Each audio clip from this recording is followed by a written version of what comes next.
Degree കഴിഞ്ഞിട്ട് job കിട്ടുന്നില്ല അല്ലേ? നിങ്ങൾ ജോബിന് അപ്ലൈ ചെയ്യുന്ന സമയത്തും എക്സ്പീരിയൻസ് ഇല്ല എന്ന് പറഞ്ഞിട്ട് കമ്പനീസ് ഒക്കെ നിങ്ങളെ റിജക്ട് ചെയ്യാണ്. ഇതിനുള്ള ബെസ്റ്റ് സൊല്യൂഷൻ എന്താണെന്ന് അറിയോ? It's internship. Hi all, I am Suhaila Hashim. Today we are going to discuss in detail about internship. എന്താണ് ഇന്റേൺഷിപ്പ്? ഇന്റേൺഷിപ്പ് എന്ന് പറയുന്നത് ഒരു കമ്പനിയിൽ ഒരു ഷോർട്ട് ടേമിൽ ടെമ്പററി ആയിട്ട് വർക്ക് എക്സ്പീരിയൻസ് ഗെയിൻ ചെയ്യുന്നതിനാണ്. ഇൻ ഷോർട്ട്, ഒരു ഷോർട്ട് ടേം വർക്ക് എക്സ്പീരിയൻസിനെയാണ് നമ്മൾ ഇന്റേൺഷിപ്പ് എന്ന് പറയുന്നത്. ഒരു 3 months മുതൽ 1 year വരെ ഇന്റേൺഷിപ്പിന്റെ ഡ്യൂറേഷൻ നടക്കും. പൊതുവേ എല്ലാവരും 3 months ആണ് പ്രിഫർ ചെയ്യുക. ഇപ്പം നിങ്ങൾ ആ ഒരു 3 months കൊണ്ട് വർക്ക് പഠിച്ചിട്ടില്ലെങ്കിൽ നിങ്ങൾക്ക് 6 months എക്സ്റ്റെൻഡ് ചെയ്യാം, 1 year വരെ പോകാം. എത്രത്തോളം നിങ്ങൾ ഇന്റേൺഷിപ്പിൽ ഒരു വർക്ക് പഠിക്കുന്നു നിങ്ങൾക്ക് അത്രത്തോളം എക്സ്പീരിയൻസ് ഗെയിൻ ചെയ്യാൻ വേണ്ടി പറ്റും. നമ്മുടെ എഡ്യൂക്കേഷൻ സിസ്റ്റത്തിൻ്റെ ഒരു ഡ്രോബാക്ക് എന്താണെന്ന് അറിയോ? ഡിഗ്രിയിലാണെങ്കിലും പി ജിയിലാണെങ്കിലും തിയറി മാത്രമാണ് നിങ്ങൾ പഠിക്കുന്നത്. ആ തിയറി എങ്ങനെ ഒരു കമ്പനിയിൽ ഇംപ്ലിമെൻറ്റ് ചെയ്യണം, അതുപോലെ തന്നെ എങ്ങനെ വർക്ക് ചെയ്യണം, ഒരു വർക്ക് ലൈഫ് എന്താണ്, ഇതൊന്നും നമുക്ക് ഡിഗ്രിയിലോ പി ജിയിലോ എക്സ്പീരിയൻസ് ചെയ്യാൻ വേണ്ടി പറ്റുന്നില്ല. കോളേജിലും ഡിഗ്രിയിലൊക്കെ നിങ്ങൾക്കൊരു സോഷ്യൽ നെറ്റ്വർക്ക് മാത്രമാണ് ബിൽഡ് ചെയ്യാൻ പറ്റുന്നത്.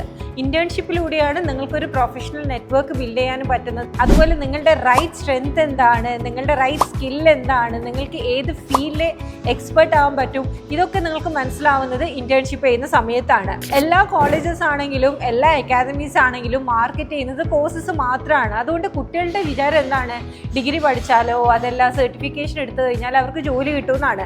പക്ഷെ ഫാക്ട് എന്ന് പറയുന്നത് ഇന്റേൺഷിപ്പ് ചെയ്യണം. ഇന്റേൺസ് ഗ്ലോബൽ വഴി ലാസ്റ്റ് 3 months നമ്മുടെ 100ഓളം കുട്ടികളെയാണ് ഇപ്പം ഇന്റേൺഷിപ്പിലേക്ക് കയറ്റിയിട്ടുള്ളത്. Why internship is important? Internship എന്ന് പറയുന്നത് നിങ്ങൾക്ക് വളരെ ഇമ്പോർട്ടൻ്റ് ആയിട്ടുള്ളൊരു കാര്യമാണ്. ഇപ്പം നിങ്ങളൊരു ഇൻ്റർവ്യൂവിന് പോകുന്ന സമയത്ത് കമ്പനീസ് നിങ്ങൾ എവിടുന്ന് ഡിഗ്രി ചെയ്തോ, നിങ്ങൾക്ക് എത്ര മാർക്സ് ഉണ്ടെന്നല്ല ചോദിക്കുന്നത്. അവർ ചോദിക്കുന്നത് നിങ്ങൾക്ക് എന്ത് സ്കില്ലാണ് ഉള്ളത്, നിങ്ങൾക്ക് എന്ത് എക്സ്പീരിയൻസ് ആണ് ഉള്ളത്.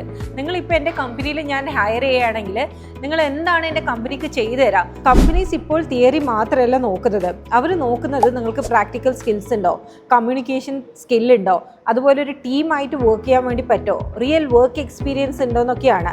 അപ്പം ഈ ഇന്റേൺഷിപ്പ് ചെയ്താൽ മാത്രമേ നിങ്ങൾക്കൊരു ജോബിന് കയറാൻ വേണ്ടി പറ്റുള്ളൂ.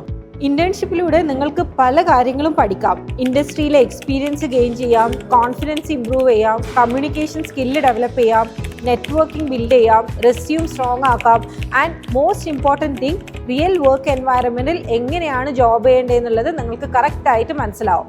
Now let's discuss ഏതൊക്കെ ഏരിയയിൽ നിങ്ങൾക്ക് ഇന്റേൺഷിപ്പ് ചെയ്യാം. Digital marketing, graphic designing, video editing, accounting, data analysis, HR, Python and coding, UI UX designing, ഈ എല്ലാ ഫീൽഡിലും ആക്ച്വലി ഇന്റേൺഷിപ്പ് അവൈലബിൾ ആണ്. ഇൻട്രസ്റ്റ് ഉള്ള ഫീൽഡ് ഏതാണെന്ന് നിങ്ങൾ ചൂസ് ചെയ്യാം. എന്നിട്ട് ഇന്റേൺഷിപ്പിന് അപ്ലൈ ചെയ്യുകയാണെങ്കിൽ കമ്പനി ബില്ലിംഗ് ആയിരിക്കും നിങ്ങൾക്ക് ഇന്റേൺഷിപ്പ് തരാം. നിങ്ങൾക്ക് ഫിനാൻഷ്യലി ഇൻഡിപെൻഡൻ്റ് ആവണം, നല്ലൊരു ജോബിന് കയറണം എന്നൊക്കെ ആഗ്രഹം ഉണ്ടെങ്കിൽ ഇന്റേൺഷിപ്പാണ് ഒൺലി സൊല്യൂഷൻ. ഇന്റേൺഷിപ്പിൽ എങ്ങനെ അപ്ലൈ ചെയ്യണം, ഏത് കമ്പനി ചൂസ് ചെയ്യണം എന്നിങ്ങനെയുള്ള എന്ത് ഡൗട്ട്സ് ഉണ്ടെങ്കിലും നിങ്ങൾക്ക് ബിലോ നമ്പറിൽ കോൺടാക്ട് ചെയ്യാം.